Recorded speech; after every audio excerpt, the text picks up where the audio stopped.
अरुणजी तुम्ही पहिलं सांगा काय करताय.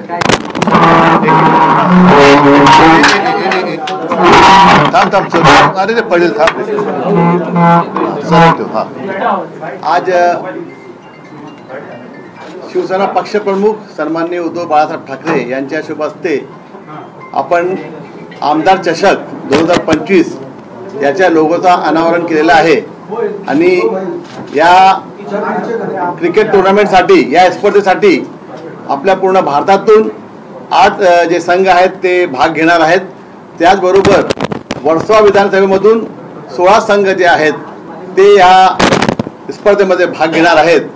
आजच्या या अनावरणच्या कार्यक्रमाला सन्माननीय उद्धव बाळासाहेब ठाकरे यांनी आम्हाला वेळ दिली, त्याबद्दल आम्ही त्यांचं मनापासून धन्यवाद करतो, आभार मानतो.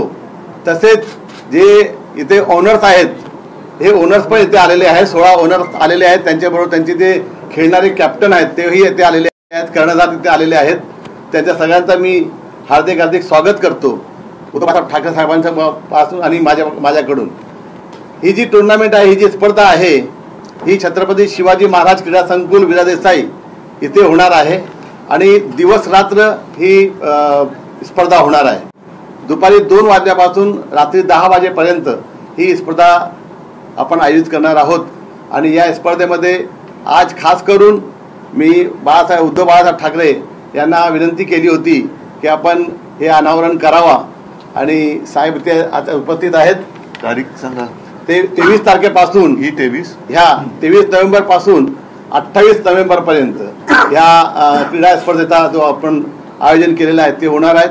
26 आणि 27 या 2 दिवशी पूर्ण भारतातून जे 8 टीम येणार आहेत त्यांचं, आणि बाकीच्या दिवशी आपण जे 16 संघ इथे आपल्या वर्सोवा विधानसभेमधून जे येणार आहेत त्यांच्यासाठी आहे.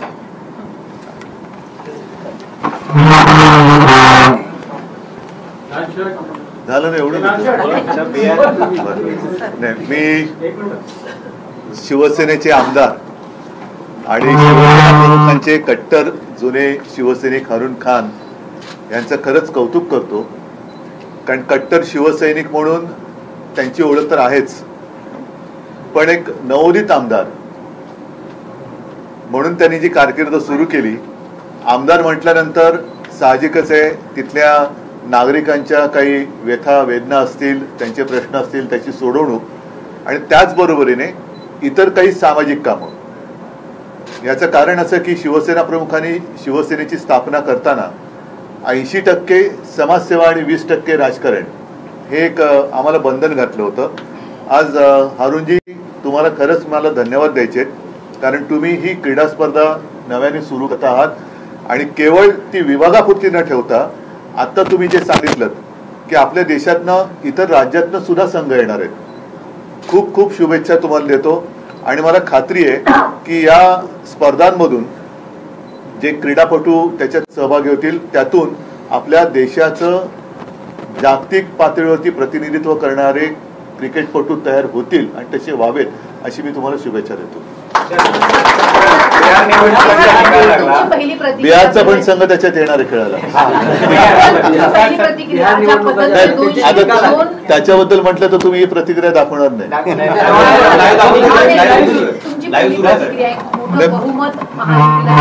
नाही, जे शेवटी असं आहे,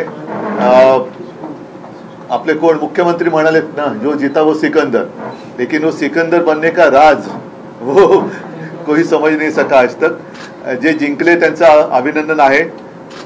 एका गोष्टीचं मला नवल वाटतंय की प्रचाराच्या दरम्यान तेजस्वी यादवच्या सभांना मिळणारा जो प्रचंड प्रतिसाद होता, तो प्रतिसाद खरा होता की त्यांनी ते नवीन AI तंत्रज्ञानाने तयार केलेली माणसं होती हे आता कळण्याचं झालेलं आहे. म्हणजे ज्यांच्या सभेला अलोट गर्दी होते त्याचं सरकार न येता ज्यांच्या सभेला रिकाम्या खुर्च्या जास्त असतात, रिकाम्या खुर्च्यांची गर्दी असते, त्यांचं सरकार येतं. हे नवीन ह्या लोकशाहीतलं गणित हे कळण्याच्या पलीकडचं आहे. 10,000 महिलाओं को देके बड़ा फैक्टर वो एक फैक्टर है, लेकिन ठीक है उससे काफी फर्क होगा शायद, लेकिन रोजाना जो लोग भुगत रहे हैं वहां पे वो इतने आसानी से उनके मन में बदलाव नहीं आ सकता। तो ठीक है, अभी जो जिता वही सिकंदर, तो ठीक आहे। मुख्यमंत्री पदाचा अजून चेहरा पुढे आलेला नाही, कारण अनेकांचं म्हणणं आहे हेच त्यांच्या बहुमताचं एक गणित आहे। कारण आपल्याकडे सुद्धा महाराष्ट्रात 5वी बहुमत मिळालं, पण मुख्यमंत्री पदाचा चेहरा निवडायला एक मला वाटतं महिना लागला, काही कालावधी लागला। तसंच तिकडे बिहारमध्ये करायचं चाललेले, म्हणजे एवढे सगळे जण असताना अजूनही मग तुमच्या नेता निवडीला वेळ का लागतोय, सगळं स्पष्ट पाहिजे होतं। 6 नोव्हेंबरला जेव्हा निवडणूक आयोगाने जी पत्रकार परिषद घेतली होती त्यावेळी त्यांनी 7,42,00,000 मतदार आहेत म्हणून सांगितलं। कुठे? बिहारमध्ये। आणि मतदान झालं त्या दिवशी 7,45,00,000 लोकांनी मतदान केलं, जवळपास 3 लाख मतदार वाढलेले आहेत। आता हे म्हणूनच म्हटलं ना, हे एक अनाकलनीय गणित झालेलं आहे, अनाकलनीय गणित आहे। आता त्यावेळेला जो एक मुद्दा उचलला गेला होता की 65 लाख मतदारांची नावं मतदार यादीतनं गाळली, ती घेतली गेली परत की नाही घेतली गेली हे काहीच कळायला मार्ग नाहीये। अनेकदा इथे सुद्धा महाराष्ट्रामध्ये आम्ही मुंबईमध्ये सर्व पक्षांनी मिळून मोठा मोर्चा काढला, त्याच्यात दुबार मतदार नोंदणी झालेली आहे, अनेक ठिकाणी बोगस पत्ते दिले गेलेले आहेत। त्याच्याबद्दल कुठेही निवडणूक आयोग काही बोलायला तयार नाही, काही करायला तयार नाही, धिम्म बसलेला आहे। आणि अशा परिस्थितीत जे काय चाललंय त्याला लोकशाही मानायचं का, हा विषय। आमचा निवडणुकीला काही विरोध नाहीये, कारण निवडणुका ही लोकशाहीचा जीव आहे, पण त्या आत्म्यावरतीच त्या जीवावरतीच जर का अशा पद्धतीने घाला घातला जात असेल आणि त्यातली पारदर्शकता निघून जात असेल तर त्याला लोकशाही म्हणायचं का?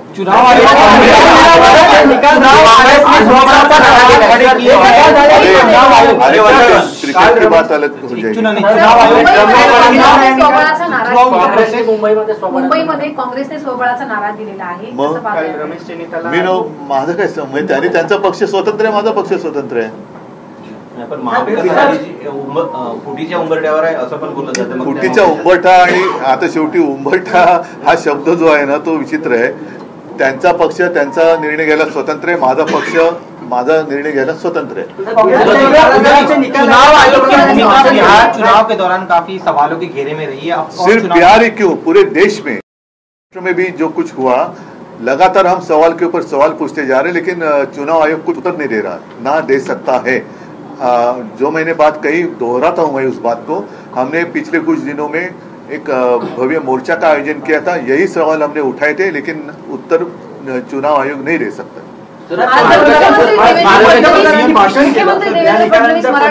भाषण केलं त्याच्यामध्ये त्यांनी जी प्रादेशिक पक्ष आपल्या देशामध्ये आहेत त्या त्या राज्यामध्ये ते संपवले पाहिजे असं त्यांचं, हे प्रादेशिक पक्ष संपवलं ते निघालेले आहेत। आणि मला असं वाटतं आता भारतीय जनता पक्षाला राष्ट्रगीत शिकवण्याची गरज आहे। पंजाब, सिंध, गुजरात, मराठा हे सगळं त्याच्यामध्ये दिलेलं आहे। या प्रत्येकाचं एक वैशिष्ट्य आहे आणि ती प्रादेशिक अस्मिता मारायचा प्रयत्न जो कोणी करेल तो पक्ष या देशामध्ये संपल्याशिवाय राहणार नाही। कारण हे ठीक आहे, आज त्यांनी हे केलं, पण हळूहळू आता सगळ्यांनाच लक्षात यायला लागलेलं आहे।